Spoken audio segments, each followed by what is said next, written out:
How to change contact ringtone on iPhone.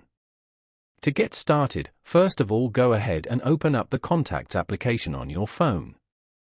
Once the app is open, find the person for whom you want to set a custom ringtone by scrolling through your list. This will allow you to instantly know who is calling just by the sound. With the contact card displayed, tap the Edit button in the top right corner. Here, scroll down until you find the ringtone option. By default, this is set to your main, system-wide ringtone. Tap on it.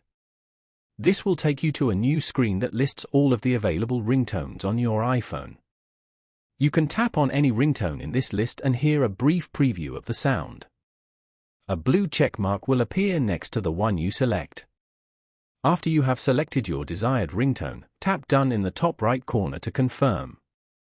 Now, you can see the setting has changed from default to the ringtone that you selected.